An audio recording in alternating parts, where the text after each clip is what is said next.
Japan is no longer the world's third largest economy. Have you heard about this? No, I've heard about Japan. Yes, everyone's heard about Japan, but the thing is that Mm-hmm. Japan is no longer the world's third largest economy because it's slipping into somewhat of a recession. I mean, like we were supposed to be in a recession, and then look at us now. The term is very loose now, I feel, for a recession. But yes, the thing is that for the whole of 2023, Japan's nominal GDP, gross domestic product, grew 5.7% over 2023. But the thing is, there was another economy that also grew. It was Germany. So, yes, Germany, on the other hand, saw a nominal GDP growth of 6.3% as it reached 4.12 billion euros. Okay. So, essentially, Germany took over the third world largest economy spot. Okay. Yeah. Yeah. The thing is that for me, when I saw this, I thought that this kind of makes sense because Japan has lost this spot to Germany because of the growth that Germany is having. So once the second largest economy in the world, Japan, Japan reported 2 consecutive quarters of contraction on Thursday, falling 0.4% on annualized basis in the fourth quarter, and the revised one for the third quarter was 3.3 of a contraction. So 2 consecutive quarters of falling. What do you think? What are your thoughts on this? I mean, I think they haven't been really doing too much to like combat it. Like over here, where they hiked up those interest rates to the friggin' moon. That is true. Can't borrow any money. That is true. I feel like they have been lacking quite a bit. I do have more information to say about this, but before that, if you like interesting content like this, consider subscribing. We put out videos daily. We have a library of over 300 videos. And the thing is, subscribing's free. It doesn't cost you anything. And it only takes a second. And it does really help out the channel. So if you like content like this, consider subscribing. The thing is, too, like a recession, like I mentioned, is broadly defined as 2 consecutive quarters of contraction. The yen continues to hover at 150 mark against the dollar. So that's amazing. It is for us. Yeah, it's amazing for us if we go travel to Japan, because the thing is that a lot of the prices there are still relatively low compared to... They're extremely low. Yeah, they're extremely low compared to the dollar. The thing is, this dire growth picture makes it even more difficult for the BOJ, Bank of Japan, to tighten policy. It's getting to be a very dire picture over there. Well, because like at this point, it's becoming, out of control. Where like any economical policy that they do won't really do much. I think like the issue is that they're not. I don't think they increased their. I don't know. There's a lot of things that are issues over there. Yeah, the thing is there is a lot of things that are happening in Japan. And this is just another blow, I feel, to the Japanese economy slipping, because like I mentioned earlier, it used to be the second largest economy in the world, and now it's sliding into it's lost the third place spot.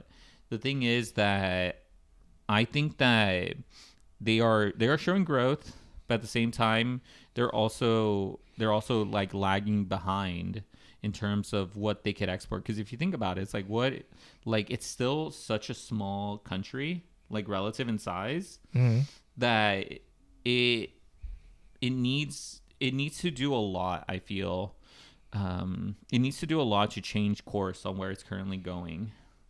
The other thing also that I want to mention is that the weakens the conviction. So the third quarter weakens the conviction around whether inflation is really driven by a virtuous cycle of increased real income and spending. So that's what they mentioned here. So it has been thinking that a lot of I think personally, I think they need to revise essentially the economic strategy that they have right now. They really need to hike up Do some of those. something. Yeah, they need to do something. They need to hike up those interest rates to combat some of these things. They need to increase like wages, and they need to do a lot of things. Increase prices overall. Like Yeah. it doesn't make sense. Like right now, like how much they get paid for how much work they do is not appropriate because they have less money to spend, and then effectively, like, yeah, if you are not giving them enough money to spend, then they can't put the money back into the economy, and then it is a vicious cycle. Yeah, and the thing is, like, it's interesting when I heard that a lot of citizens of Japan don't really travel outside the country. So for them, it might seem like things are normal when they're not really traveling outside because, like, their wages are still kept up with some of their prices. But when other people come in, like other foreigners come in and they go and they're like traveling tourists and all these things, they see all these prices and they're being like, It's all "Oh, discounted. it's all discounted." Yes, because essentially you're getting like 50 cents for every dollar that you have coming from the U.S. To Japan. Yeah, I think the crazy one is like any type of food is very, very cheap there. Yes. So the thing is, over the past, like, I went to Japan last year when it first started opening up. The most shocking thing to me was finding a meal that was under $10, like a full meal, full Oh, course meal. full meal. Yeah, because over here in the U.S., everything is like $12 to $16 a meal. Yeah, I mean, I think a lot of it's like all you can eat and stuff would be still way cheaper and all those other things. Yeah. So the thing is that it's obviously not keeping up with the prices that other countries currently have. At the same time, it's like the wages are not keeping up where other countries are at. And the thing is that, yeah, I feel like their strategy does need to change on some of these things. Or else it's not going to be. And I think they are making steps to make that change, but I think it does really affect. It will really affect the citizens of when that transition will be. Because look at it for us. Because usually when they do a rate increase, it takes 4 months for people to feel the effects of it, and we were getting rate increases like every 2 months. Yeah. It just kept going and going and going. I mean, they have a lot of problems because it has to do with the number, like the birth rate, Oh yeah.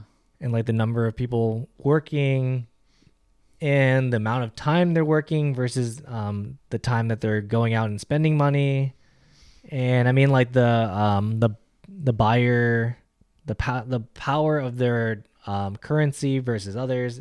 It's like I wouldn't even know where to start. Like I think their economy is like on a tightrope, and it's like somehow been weaving through so far, but now like the cracks are really, really showing. But I don't know. The other thing is that like there's a lot of influx of tourism, but I don't think tourism can keep it propped up like to that level. Yeah, I think the increased tourism I think is just one part of it. I think the other part does have to be like how the average Japanese citizen, how much they get charged and how much they get paid for items and for work. I think that's the other part of the story. But I would want to hear from our audience their thoughts on this, and if they're thinking of traveling to Japan because of the weakened yen. Yeah, I'd want to know. It would be a good time to visit, especially as like noted, it is a good exchange rate right now. But yes, let us know in the comments down below.